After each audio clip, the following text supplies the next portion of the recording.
Hello, and welcome to the COVID-19 weekly fireside chat, which we are going to start doing on Fridays, but this week we're not. We're doing it on Tuesdays. Yay! It doesn't matter. It's all the same information today as it would be on Friday. My name is Christy Hodges. I am the executive director and the founder of the nonprofit OCD Gamechangers. I'm the author of Pure OCD, The Invisible Side of Obsessive Compulsive Disorder. And I run a practice called Treatment for OCD Consulting, where I offer peer support and referral consultations worldwide to support people with OCD and also connect them with therapists. And today I'm so excited to have my friend and colleague, Chris Baier from Unstuck, here to talk about COVID and life and whatever else that comes up. So I will let you introduce yourself, Chris. Sure. Thanks, Chrissy. Thanks for having me on. Hello, everybody. So, yeah, Chris Baier. I was producer and also have two kids who were involved in the film Unstuck, an OCD kids movie, which came out in 2017. It's interesting that we were kind of looking to slow down our promotions of the film and just kind of let people start finding it. And then suddenly this thing comes along and you realize, oh, wow, we can start doing something different with it, or it has a whole new audience, or it has a whole new purpose and a whole new way to show inspiration.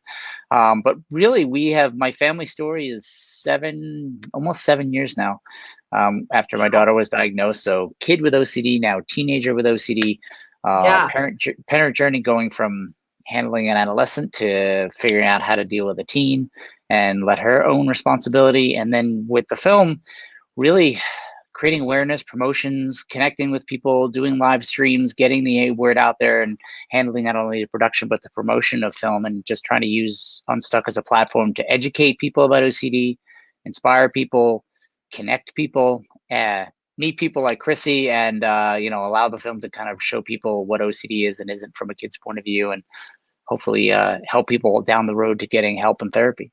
Mm-hmm. Now, before we get into COVID, I want to say a few things. Number one, Chris was a speaker at OCD Gamechangers 2019, the year of the blizzard. It was so much fun. It was so much fun, but it was so cool just getting to know you then, because I knew who you were, but I didn't know a lot about you, and that was such a fun weekend. And then we were talking a couple weeks ago about doing a screening of Unstuck through Gamechangers to the community. Yes, absolutely. So that is going to be really exciting. Yes, whenever you want to do it, let me know. I mean, that to what I was just saying earlier about giving the film a new audience, we've kind of at to the point now where we're saying, however we can help other people, we'll do that. So loosening the restrictions that we had on people using the film, buying the film, and just trying to, create awareness. Pretty much the only thing we can't do is let it live on YouTube alone. But, we're happy to do screenings and all that stuff to audiences, Zoom and StreamYard, anything. Yeah, I would definitely want to do that in June. I think that people really will need it by then. That'll be like 4 months, and we're almost there too. Next week is June, by the way. I don't know if you knew that. I know. Where'd time go? Just a reminder.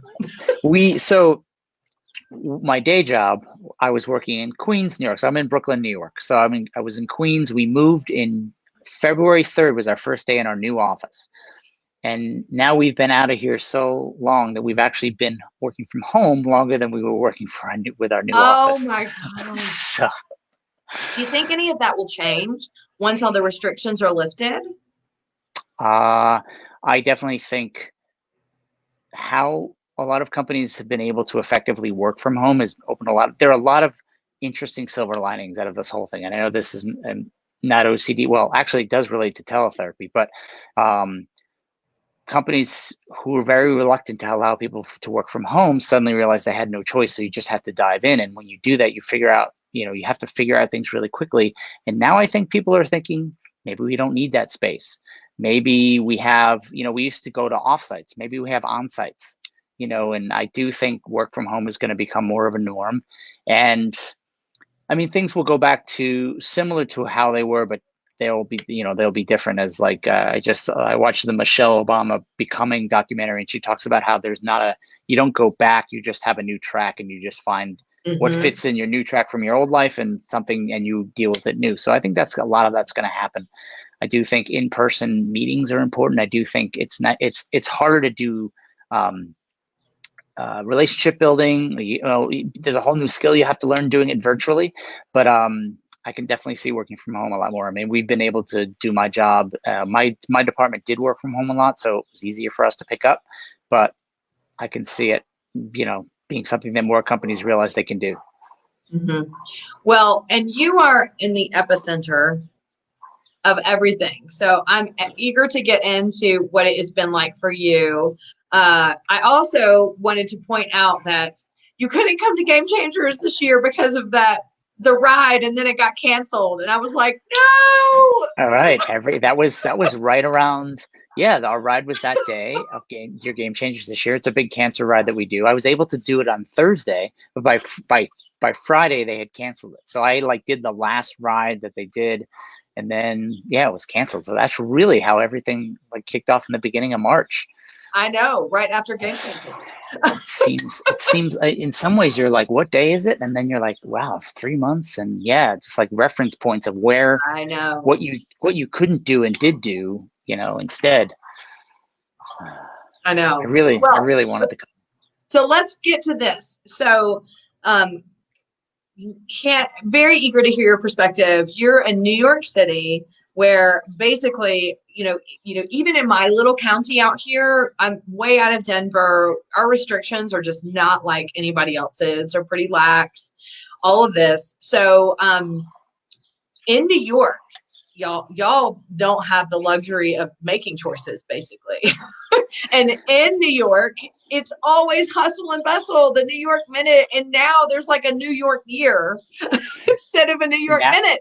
So tell us what it's been like. We will be the last people in the world to open up, Yes. It's been interesting. At first everybody just went home, and just lived locally, lived at home, turned to ordering online and going to, standing in line at the supermarket. I mean, we have, it's amazing how small a big city can become, even a big city like New York, just living in a couple blocks of your neighborhood and going to the local supermarket all the time. I think I filled up my car right around the weekend of Game Changers, and I don't think I had used more than a half a tank of gas by the beginning of May. So you just didn't drive anywhere. You stayed local. If you went out, you were like, wow, we're going out. It's just, super precautions, washing your hands, and just being aware of people. It's very interesting in the city that's hustles and bustles, and there's people moving all the time. It's like you're getting out of the way of people, and you went from being friendly and neighborly to being respectful of people's space in a way that was just the complete opposite. But we did do a drive into Manhattan and saw how empty Times Square was. It just so weird. Just the city being empty and going from, there's a weird thing where it was now in the city, it's kind of 3 months ago it was why are you wearing a mask? Now it's why aren't you wearing a mask? But wherever, I think a lot of that's to protect yourself and others from each other. So it's definitely, and because of how much the city's been affected and our elderly population has been affected, and, everybody's overly cautious, especially because it started here. So the rest of the country will come online before we will. But things are starting to open up. I saw Aaron Harvey's photos of Made of Millions, just even as the progression into the first few weeks in the first month, and he would take photos of the streets just completely empty, and just how eerie that must feel, and just apocalyptic, I guess, not to get all zombie and shit, but very much was. In anybody's lifetime, would you ever think to yourself that you would see New York without cars, without people walking, without people crowding the crosswalks, trying to get across? It was very eerie for me to see. It took us 20 minutes to drive to Manhattan. Normally that can be an hour. So it tells you how little, and most of that was lights. And then to drive when you live in the city, the one place you generally avoid, unless you're going to Broadway, is Times Square. You just don't go there. And to see people parked there and just taking photos, and you're right, it was weird. And also knowing that in all those buildings, there's people living there they're just not coming outside. Yes. So it's everybody's, up high and or a lot of people left. And, we know people who left and took like a week's worth of clothes, thought they'd be back in 3 or 4 weeks. And then they were like, what do we do now? So it's been weird. I was watching, oh God, this is going to be awful that I'm about to say this, but I was watching World War Z the other night. That's good. Good flick. It is, but I hate comparing it to this. But it was funny because I watch that movie all the time. It's one of those go-to movies when it's like 11:30 and I just need to get to sleep. I put on World War Z and I'm like, sleep. Well, I couldn't get to sleep that night. And so the part where the researcher and the girl that had lost her arm were walking through the city towards the World Health Organization, and it's completely quiet, but yet there's someone up there looking. And I was like, oh, that's what it feels like right now. And I imagine that for New York is this, yes, it feels eerie, but there's people everywhere. You just can't see them. Well, what's really the thing that's come out of this in New York is really embraces that 7 p.m. clap. That's where you start to see, and on the morning news they always show different pieces of the city clapping. So you have to tell us more about this. What is this? So it's 7 p.m. We pretty much everybody walks outside or sticks their head out of the window, claps, bangs pots and pans, and makes a loud noise for all the first responders and healthcare workers. Okay. And that's where you really, if you like put your ear to the window, it's like, okay, people are still here, people are still around. And that's where you really hear it. And that's been a nice little thing that's come out of this. Just people trying to keep the sense of community and relationship, waving to neighbors and still smile. I always find it weird. I still smile when I'm wearing a mask down the street, and I know that people can't tell, but I saw a mask with a design that said "I'm smiling." I felt like I needed to buy that because there still is that community effort, but it's things are changing a little bit, I would say, over the last week, just for everybody, like on the ground perspective. There are more stores that are opening up, from like restaurants and delivering things. Not really, we're not going to go to restaurants. It's not like the malls are opening up and the movie theaters aren't opening up, but a lot more restaurants are coming back online, opening up, offering delivery. So there's like signs of life happening. It's getting nicer. People are going outside a little more. Figuring out how to social distance in a park. I live a block from Prospect Park, so if you Google Map Prospect Park, you'll see kind of like that's my backyard. Okay. How do you live in that world? I see. Is that looks like Molly's around. She's Molly. I was in your neighborhood. Yeah. I'm not alone. I was up there a few weeks ago, and that was really interesting too, because that was like the epicenter of Westchester. I mean, you got to figure out how comfortable you are with going out and how comfortable you are being around other people, and the fact that you do, as a human, need those interpersonal relationships. Thank God for technology. Absolutely. Chris, here in Colorado, they do not do the 7 o'clock clap. They do the 8 o'clock howl. Oh, and I am going to tell you, I am not a fan of the 8 o'clock howl. We live way out, we live up in the mountain area. And so we are constantly on alert of animal noises. Is there a bear outside? Is there a mountain lion outside? Is there this and that? And so all of a sudden at 8 o'clock, this howl happens, and then everybody else starts happening, and it's happened every night. And I'm going to tell you, at some point, it better stop. Like the coyotes? Well, that's, yes! From a New Yorker, how people looking in and going like, isn't it weird to see these streets, empty and people aren't around? But for me, when I see like posts of people like, a load of elk just walked through downtown, or the friend of mine, a few hours away, like had a bear walk through his yard, and he's like, we don't get bears here. It's just in interesting to see how. It was like about an hour and a half north, but just see like how wildlife has come back. Little things like so because we don't have as much pollution, we can see a lot more of the stars at night. We don't really see a lot, but now, so some of that has changed things. A little more wildlife. They're just little things that you notice more now and aware of now, and those other odd facts. Living and working from home. Having I have 2 teenagers, so we have a couple bedrooms apartment. Now we have so we don't have bedrooms now. We have 9th grade and 7th grade. Then we have my wife's work and my work. So the rooms in the house have just become offices as opposed to and classrooms as opposed to places that we hang out. Sure. It's a whole Well, new world. with that, I would love to segue into because I don't think we talked about this on any of the fireside chats. What is it like for teenagers? It's when we hear, especially right now in May, going into June, we hear about graduations canceled, proms canceled, and these are just milestones for people.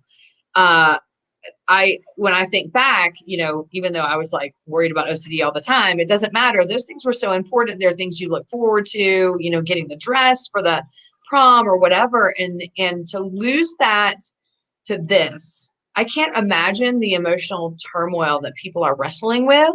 So what has it been like for your girls? It's been tough because they suddenly have a new appreciation for school in the social aspect of school, and also their teachers. They realize that how much work their teachers have to do. When a teacher's child interrupts a Zoom call, they're certainly seeing a different part of life and how, like, the other side of the humanity side of just the teacher, but also appreciating the social aspect. And my daughter misses going on the subway, and the ability to get around in a kid in New York City has kind of been hampered. My oldest would be like, I'm going to go up to the mall, and she'd jump in the subway and swipe her Metro card, and it was like, okay, fine. She can't do that. We're not comfortable with her going in the subway. So it's a little bit more like staying really localizing. And she has really jumped on Zoom calls, FaceTimes with all her friends, a lot more connecting with people as she can. I mean, a lot of the ways with social media, Instagram, and house parties become big, and Zoom, just talking to friends, meeting with friends. And, before I would say they were texting all the time. Now it's like, can we see each other? Which is, I guess, and they're transitioning them to the best they can, but they're certainly lonelier. It's harder. All they want is to hug their friends. I think I saw a survey saying, like, what are you looking forward to most? And for me, that would be like going out to a restaurant. And for them, I think it's just like hugging their friends. They want to see their friends. They want to have those relationships. They're doing like little more distancing. Like one person will sit on the top step and the other will sit on the bottom. Like yesterday, I dropped my daughter off to meet a friend for a half hour, and those things they're doing, but it doesn't replace. It just doesn't. So it's been definitely tough on younger people. I sympathize with people who have younger kids who are working from home, and at least my kids are self-sufficient. So in that sense, they can make their own food. They can take care of themselves during the day, but it's hard. What are the projections as far as next fall for school in New York? I mean, for now, they've said it's open. And see the kids outside screaming. So we have like a driveway that is shared by about 12 houses. So it's kind of nice because there's tons of people back there. Children or wildlife? Yeah. Kids right now. Last year there was a skunk there, though. So you think New York's wild? There was a skunk in our back area last year. No, that's awful. So right now it's on, but all the summer camps have been canceled. So now it's just like trying to figure out what the kids are going to do during the summer. For a while there was talk about like extending school. I wonder if they'll start it earlier, if they can, but I think there's September. Schools here don't start until right after Labor Day. So I think September is going to be really busy, and a lot of catching up for the stuff they just couldn't learn the last 2 months of school. And, like the big tests were all canceled. My daughter's so in New York City, you tour high schools like you're going to colleges. Really? Technically all 800 high schools in the city are open. So you could apply to any single one of them. So there's like an application process, there's tours, there's special tests for certain schools, interviews. So a lot of people are familiar with like the FAME school, which is called LaGuardia. That's in Manhattan. They do auditions, but all that might have to change. Maybe that'll go online. They don't know what that process is going to be. So September and October, that's what we would have been doing. If this was September, I would have said, we're going on a school tour this whole weekend. We're going to see this school, this school, this school. Don't know what's going to happen. Really don't. Wow, New York really is like another country. It's a lot of changes. I mean, not necessarily great, but just a lot of different things you have to adjust to. And I have to say that being able, when you have, as a parent of a child with somebody with OCD, you have to be able to adjust and be flexible. You learn that. If you're not flexible, you learn to be that way. And so in some ways that's, and like one of the philosophies that got us through the hard times were like thinking the future is tomorrow's problem. So let's deal with today, then tomorrow, and the future would be the next week. Like, let's not look so far ahead. And so in that ways, I think that mindset helps us now, because what is July going to look like? I don't know. So I can't really think about what September is going to look like. But so we're just looking at, July and August, or, even the middle of June. And that, that's, you kind of go as it comes, you see just how it goes. And if everybody says, if there's a second wave that happens, then you'll pull back, and we'll just kind of be flexible and, and work with whatever the new developments are. Yeah. Well, with that said, I have an interesting question. As a parent of someone with OCD, and you said 7 years now, however, you know how it is. OCD can just rock the world of everybody when it happens, and how to get treatment and all of that stuff. In learning, if you're tuning in and you don't know about OCD, learning how to manage OCD is exposure response prevention. This is take the risk, live with the uncertainty. It doesn't matter what the themes are, whether that's contamination or the fear of turning into a pedophile or gay or harming someone or having AIDS or whatever else. So thinking you made somebody sick. Thinking you made somebody sick. I mean, killing them, right? Killing them.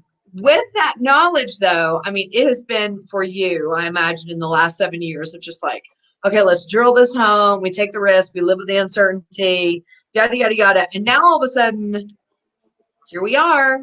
We're in this environment where it's like, you do not take the risk and live with the uncertainty. And for people with OCD, that just feels very contradicting. And it has angered a lot of people with OCD. But you don't have OCD. But as a parent, how has it felt to really just kind of dive into that philosophy and now be like, uh-oh, what do I do now? And how do I act? And how do I still, help support my daughter who has OCD when I'm doing the opposite of what we should be doing in regards to OCD, not the work with OCD? I think one of the first things that really helped me, because initially I was like, okay, how do we handle this? There were a lot of questions for us in January. My daughter tracking OCD because she does have some contamination issues, so tracking it more. But thankfully, it didn't stick. It's become, her anxiety about it is the same as mine, just concerned, but not. It doesn't. It hasn't taken over. But we approached it like, remember, this is the same thing. We're only going to answer the first question, then we're not going to add another. Let's look at our sources. Let's make sure we. And then a lot of the initial therapists that would come out and say, don't watch too much news. That helped me. That helped her. Your exposure is 20 seconds if you're washing your hands, and that's a worry. And so those type of guidelines helped kind of reset the uncertainty and say, like, because this is an uncertain time, you have to create a different type of uncertainty. But I guess in some ways, some people might have been better prepared for it because they're aware of it, but also, maybe it makes it harder because here's a situation that OCD, we always said OCD lies, OCD never tells the truth. Well, here's a situation where I could see somebody throwing it back in your face going, well, yeah, it kind of is proving a point right now. For us, and for me, it's always trusting in that process. It's trusting and see when you see the effects of how positive ERP can work, and you see somebody get those victories and get confidence from those victories. That to me is look, we just got to keep going because that process works. And no matter what it is, we have to figure it out. Yes, there are going to be bumps in the road. You might take 5 steps back. You might have a real, it might not stop those panic attacks or anxieties from coming, but when they do, the next step. Okay, I have to create the hierarchy, or I know this is my fear now. This is what we have to work on. Have you pulled it all from ERP and your ability to adapt to what's going on? Oh, absolutely. Good. I love hearing that. I think, like the whole uncertainty, we have a shirt that says, I love uncertainty. And I thought that, when we created it, it was like, yeah, this is something for the OCD community. They'll get it. Other people may not get it. But now I find myself looking at it going like, oh, now I get it, because I have to embrace that too. I have to take the precautions that I can, but at the same time, I have to just like, there is that, like, I don't know. So there's just an acceptance you have to come to grips with of the I don't know. And there's things it applies to everything in life. You just don't know. You don't know if, your car's going to break down when you go outside. You don't know if that package is going to, you just have to get used to that. And so a lot of what I've seen a lot of the OCD community has kind of like maybe informed me and helped me realize it's okay to be okay with that uncertainty. Yeah. If that makes any sense. Not that OCD is a silver lining. I never like to say that. But at the same time, look at the training you've gotten over the last 5 to 7 years to when something huge like this happens. It's okay, how do we reset? And you'll use the tools that my daughter had to embrace in order to get us through something really tough for everybody else. That's amazing. Yeah, we've seen a lot of people, like, if their issues were school, if kids had issues in school and school was the tough part, we've heard a lot of those type of kids tend to be doing a little better. They're easier when they're working at home because a lot of their triggers aren't there. Kids that had stuff in the home, it's gotten worse. And I'm never, it's always, when we give advice, it's like, in my opinion, from my experience, because we're not a therapist, but you try to give people ideas. As a parent, you can always try to limit your accommodations of it. And so in this stage, it's like, what can I accommodate? What can I? And even if you're together in a smaller space, or you're now confined at home, you still have to figure out how you can get that self-care time, how you can not let it take over your life, how you can have those conversations when that anxiety isn't high, to establish boundaries or to set rules, and kind of be flexible around how it works. But I don't mean to at any stretch say it's easy. Right, of course. How are your girls handling just the fear factor of the corona and possibly, what life is going to look like in 6 months to a year? I mean, I think, keep that question in mind, but I think what's hard is, what would be hard for someone at that age is, in your adult life, you've gone through stuff before. Life changes because shit happens. And so, you learn, like you were saying earlier, what Michelle Obama was saying, like, okay, this is the new way and let's just move forward. But kids that age, in their teenage years, they don't necessarily have anything just yet, other than your daughter that experienced OCD, who gets that life can fall apart and then you can build it back. So I do worry about what kids and teenagers, what the impact is going to be on them. So other than the OCD factor, how has the fear factor been for them? And then being able to picture what life is going to be like. I think their reference point is like, things will go back to the way they were, and that's what I think they might struggle with when things get a little more free and open around here. And in fact, that there are still precautions that we have to take, and that even if the restaurants open up, we still might not be going out to them, and sleepovers may not happen for a long time. We may be able to see friends, but they might, so that stuff they just have to get used to, and they're not going to be able to deal with it until that really happens. It's harder for them to have that perspective. I find them being more worried about others around them, like family members. Like Mother's Day, we went out to my mom's house, and we like social distance picnic in their front lawn, and they were very nervous about getting too close, and we don't want to, because we haven't got a test yet, so we don't know if we have it or they had it. And so that's where I think they're aware of and understanding from our point of view that wearing a mask or even sometimes gloves is like you trying to make sure that you're if you have it, you're not going to give it to somebody else, or that. But so they've taken those precautions on. But I don't know, in 6 or 8 months, we can have this conversation and I'll have more perspective. For now, I think they've dealt with it pretty well. They've tried to adjust. It certainly hasn't. There's a lot of emotional roller coasters. Sure. My youngest has had a lot harder time dealing with it than my oldest. But they're rolling with it the best they can.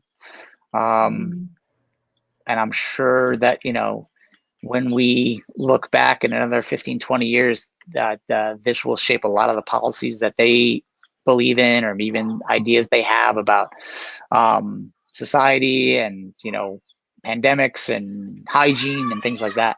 So it should be interesting how that really evolves over time. What do you think that in just to kind of go back to where you're at, like I said, we don't have a lot of people that have come on to these chats that are really in kind of an epicenter of what's going on. What do you think, Chris, that it's ever going to be the way that it was in New York? In that I'm more optimistic. I think it will. I think we humans are just resilient. We figure out how to, we're good at pivoting as a species, and people figure out ways to make things work. Hopefully there'll be a vaccine down the line, and but I do think that things will come back. I wonder about the economic toll, really. A lot of my mental energy is focused on that, and hoping it's not going to be as bad as that. I think it could be, and hoping that jobs do come back online. And I do know people want to get out and they want to be social. I think so. I think things like movie theaters, Broadway, parades, sporting events will come back, but we're, as a society, we're just not built like that. This is why I think this has been so hard for people to mentally deal with.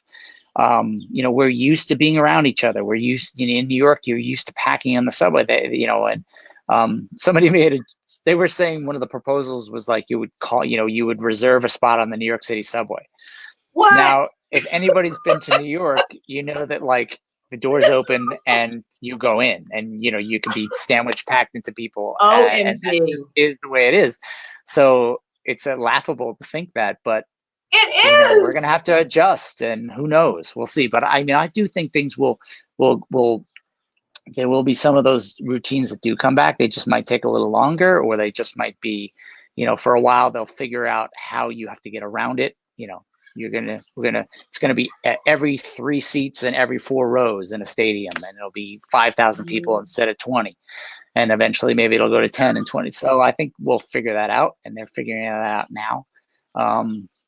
But it'll be, we'll know soon enough. I really think things are changing by the day. They are.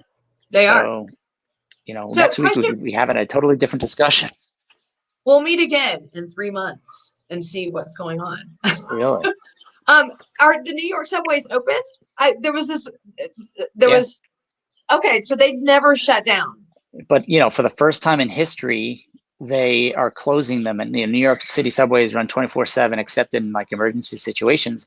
So for the first time in history, they're actually closing them from like 1 to 5 a.m. or 1 to 6 a.m. They're closing them and disinfecting the subways and the stations. Wow. So that's a first. So you have a lot of, I think the ridership in the city is like at night, it goes down to maybe 50,000 people, but they still get a lot of people using the subway. So people have had to figure out how to get around. They've created buses, and they've allowed people to take Ubers and car services.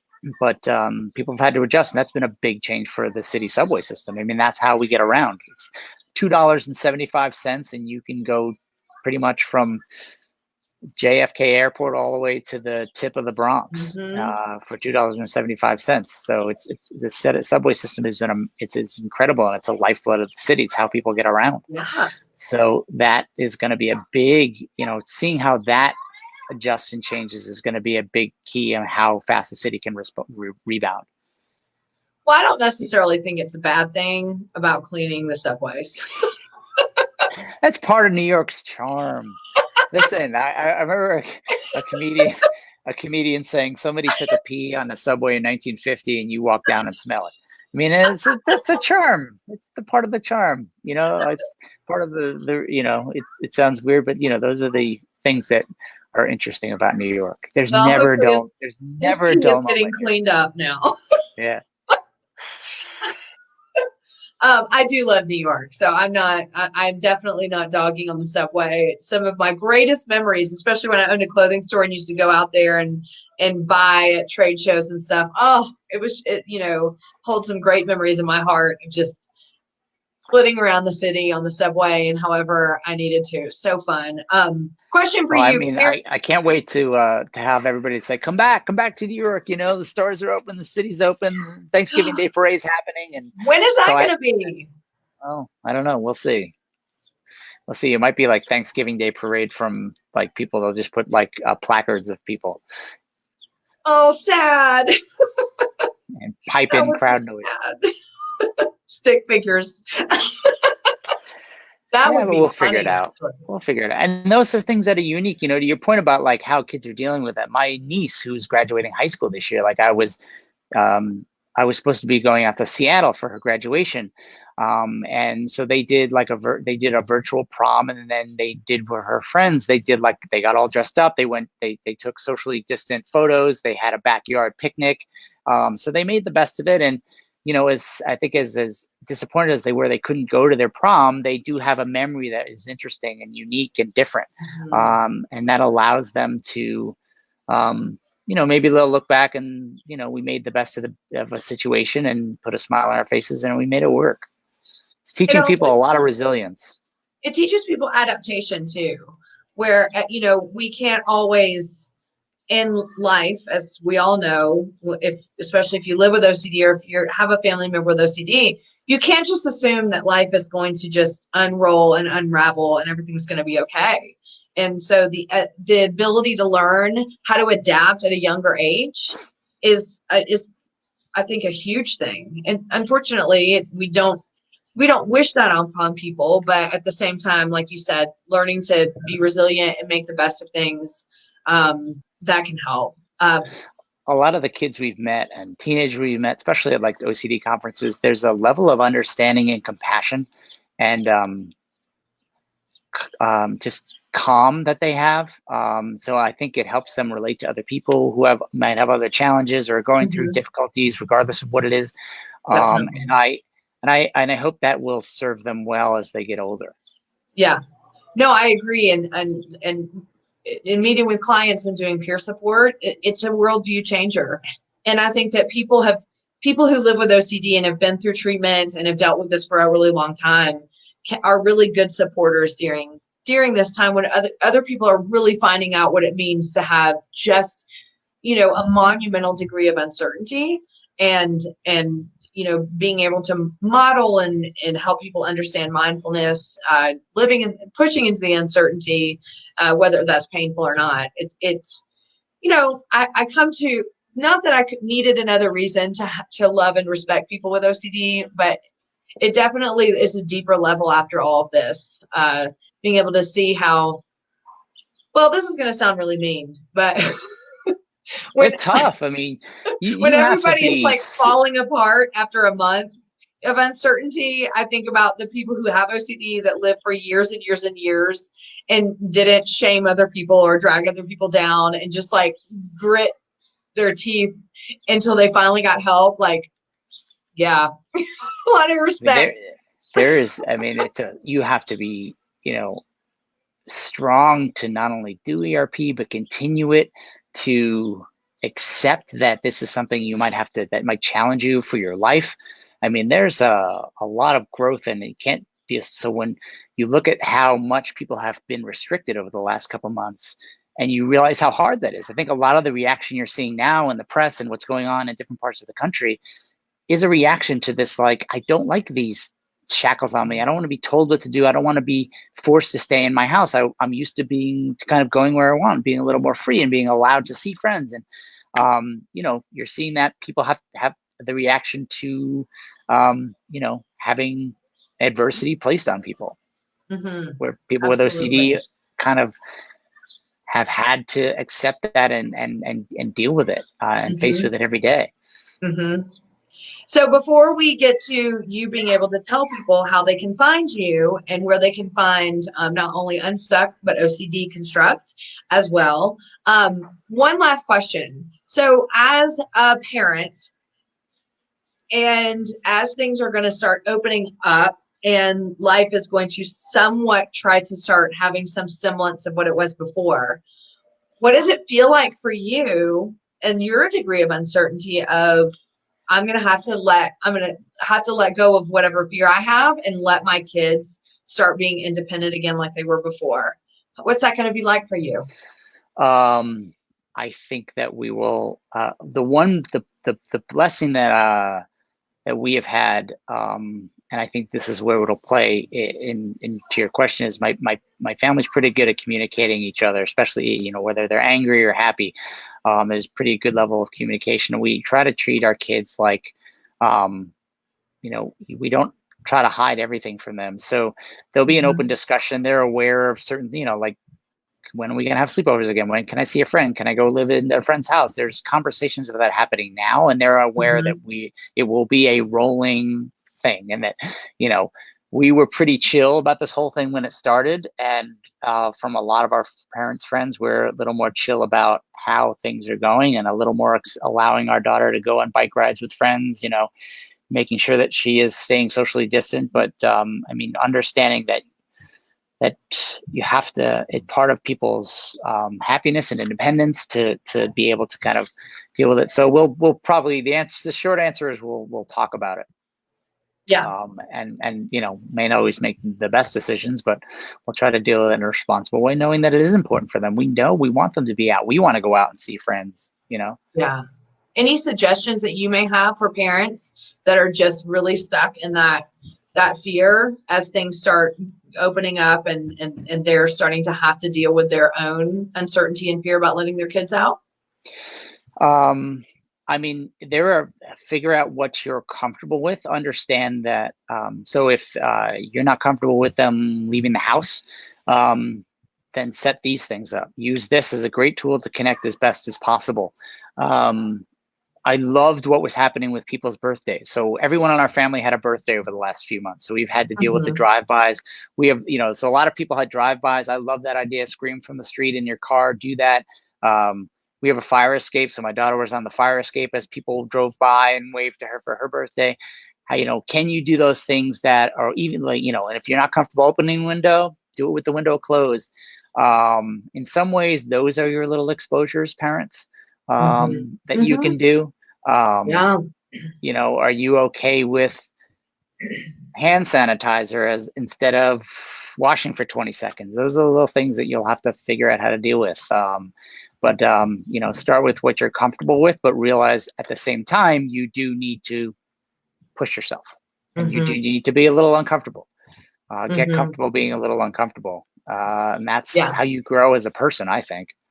Yeah. Coming out of your comfort zone and trying new things. And this is a new thing, in some ways you're learning a new skill, you're being educated, you're learning, you're being a sponge about how to, evaluate what you did. Did that work? Did that not work? How can I do it better next time? I think just to piggyback on that, in regards to parent and child and spouse to spouse, or and other people, it's important to recognize what your threshold of fear is versus their threshold of fear. So if your kids are saying, look, we really just want to go out to the park, and your threshold of fear is, I don't want to leave the house for another 2 months, really being able to meet each other and communicate where each other is at and how do you meet in the middle and still both stay safe. Because sometimes people are, I'm not doing anything because I'm too scared, when it's impacting other people's worlds. If your child or your spouse or, someone living in your house needs that human connection, how do you both figure out how to do it while respecting each other's boundaries? And if you can have those conversations ahead of time rather than the moment, it would help. Yes. One of the things that I was actually thinking about, and I hadn't thought about it forever, when we first deal with OCD therapy, we didn't jump into ERP. We talked about what we were going to do. It was like, Vanessa, in 2 weeks, we're only going to spend 20 minutes in bed with you, and then we're going to leave. Remember that. And like every day, that's how we started. I wouldn't even call it an exposure, but we talked about it. And so she could get used to and it was like, okay, tomorrow we're going to do it. And so in that way, okay, if we're talking about going out, it's like, maybe it's not tomorrow, maybe it's next week. You want to plan a play date with your friends. Okay, so let's talk about what's uncomfortable now, because it's not as, won't cause that anger or fight. It'll just be more of a discussion. So if you can keep things as a discussion rather than, you know, I want to do this, you got to let me do that. I love that. And then it reduces everybody's fear at the same time. And when the day comes, then you have support all around. That's a great suggestion. Thank you. Sure. So let us know, we're going to wrap up here. Let us know where people can find Unstuck, where people can find OC Deconstruct.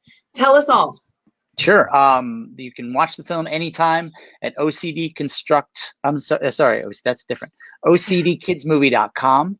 We have a resources pages for siblings. You can stream the film there. We have links to other resources, and we actually have a new COVID page that we added this a couple months ago that has live videos and any articles that we find that we try to update.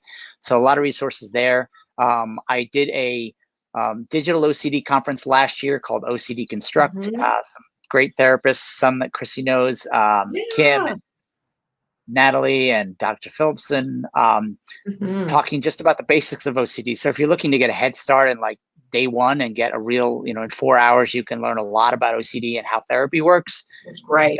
OCDconstruct.com. And actually, I used to do this thing called Kids Speak Out, where I interviewed kids with OCD, and I'm going to do it next weekend on June 6th. So if you want to talk to a kid with OCD, I found an 11-year-old girl who reached out to us, showed us this video of how she does exposures, and I was like, all right, I got to do this. I got to love it.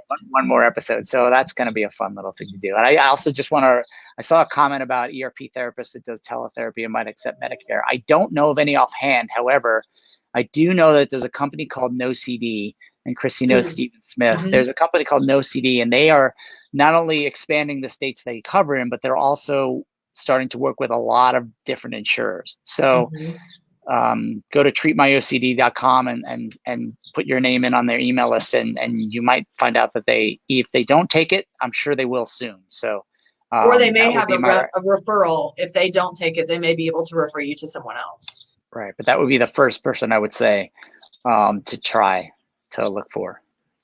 Excellent. Well, okay, we'll make sure that you let us know over at OCD Gamechangers when you're going to do the Kids Speak Out, so we can push it out as well. Sure. And thank you, Chris. It's always so much fun hanging out with you. I hope to see you soon. Love seeing you, and definitely soon. And hopefully it'll be hanging out in Times Square. I know. Well, my fingers crossed. I'm hoping to come through New York on my way to the UK in the fall. And if I come back for Game Changers, then I'm bringing my skis, because this time I'm going to make a ski trip out of it. It might be in a different place next year. New York would be great, wouldn't it? Oh, it would be. It would be. I don't know, because the IOCDF is doing their conference in New York. That might not be good. Yeah, right. So, but maybe, who knows? We will see. Thank you again, Chris. You are awesome. Thanks for having me. And anything you do, make sure you push it our way so we can push it out. Sure. And for everybody that joined us today, this was such a great discussion. This is the first time we've had someone on to really talk about what's going on in the city. Phillipson, but it was like a week it happened. So, he was just kind of like, this is bizarre, and humans in connection, and this is different than 9/11. And so now it's really great to get that perspective, and also just some great suggestions from, a parent, not only with a child who has OCD, but just dealing with all this uncertainty. So thank you so much for joining us, everyone. Sure thing. And for you, Chris, just love you. Appreciate everything you do. Next week, we will be, oh, crap. I think it's Jessica Serber. Yes, sorry, it just slipped my mind. And also next Monday, we will be doing our Monday Mavericks. It's our second one. We'll have Natasha Daniels on, who is so awesome. She's going to tell us all the things she's doing for OCD kids and teens as well. So have a wonderful week, and we will see you next Tuesday at, I believe it's going to be 5 p.m. Eastern time, but check out OCD Gamechangers for the correct time. Have a wonderful week, everyone. Bye.